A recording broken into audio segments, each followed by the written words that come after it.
আসসালামু আলাইকুম।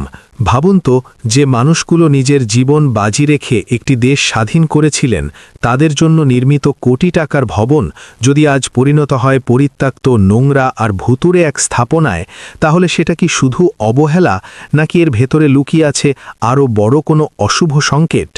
আজকের এই ভিডিওতে আমরা এমনই একটি বাস্তব চিত্র তুলে ধরব যা আপনাকে নাড়া দিতে বাধ্য করবে।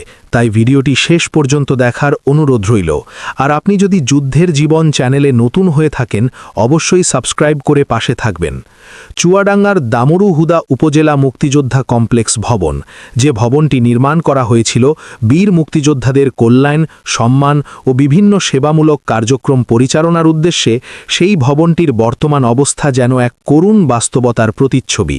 ভবনের সিঁড়ি বেয়ে উপরে উঠতেই চোখে পড়ে ধুলোবালি আর ময়লা আবর্জনার স্তূপ।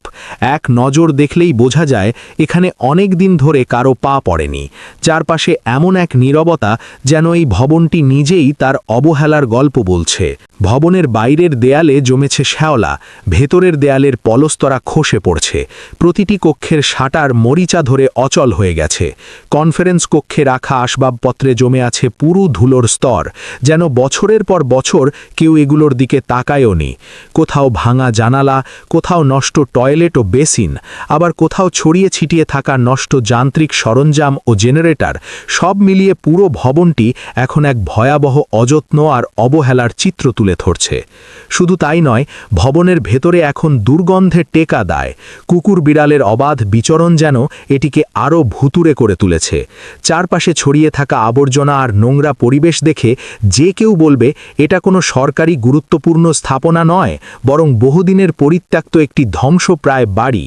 অথচ এই ভবনটি নির্মাণে ব্যয় হয়েছে কোটি কোটি টাকা, জনগণের ট্যাক্সের অর্থ। প্রশ্ন উঠতেই পারে, কেন এমন অবস্থা?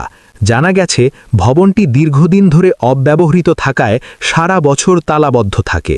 মুক্তিযোদ্ধাদের যাতায়াত নেই কোনো সাংগঠনিক কার্যক্রম। ফলে মাসের পর মাস পরিষ্কার পরিচ্ছন্নতার অভাবে এটি ধীরে ধীরে নষ্ট হয়ে যাচ্ছে।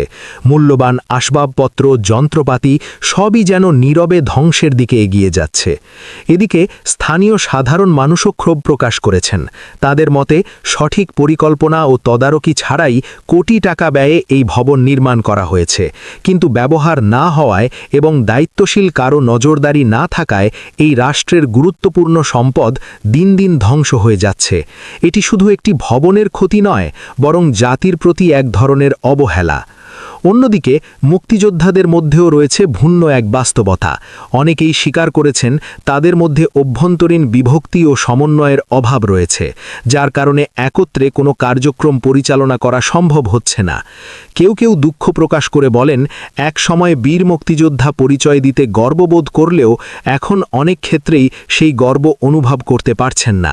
সমাজের কিছু মানুষের দৃষ্টিভঙ্গি পরিবর্তন হওয়ায় কখন কোথা থেকে অপমান আসবে, এই আশঙ্কায় অনেকেই নিজেদের পরিচয় দিতে দ্বিধাবোধ করছেন।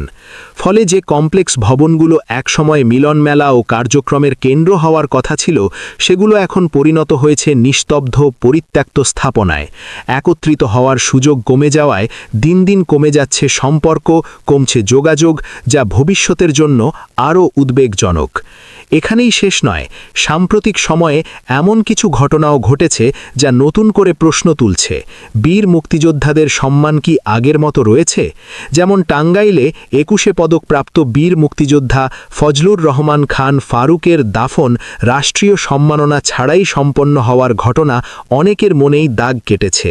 শহরের কেন্দ্রীয় গোরস্থানে জানাজা শেষে তার দাফন করা হয়, যেখানে বিভিন্ন স্তরের মানুষ উপস্থিত থাকলেও রাষ্ট্রীয় সম্মাননার বিষয়টি ঘিরে তৈরি হয় বিতর্ক।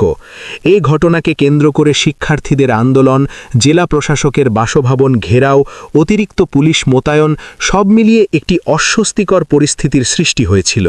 পরে প্রশাসনের আশ্বাসে পরিস্থিতি শান্ত হলেও প্রশ্নটা থেকেই গেছে, এগুলো কি শুধু বিচ্ছিন্ন ঘটনা, নাকি এর পেছনে লুকিয়ে আছে বড় কোনো পরিবর্তনের ইঙ্গিত?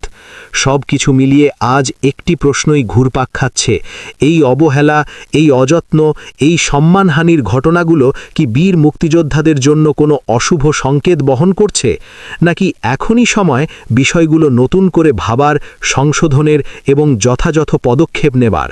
আপনার কি মতামত? কমেন্টে জানাতে পারেন। আজকের মতো এখানেই শেষ করছি। দেখা হবে পরবর্তী আরেকটি গুরুত্বপূর্ণ ভিডিওতে। ততক্ষণ পর্যন্ত সবাই ভালো থাকুন, সুস্থ থাকুন। আল্লাহ হাফেজ।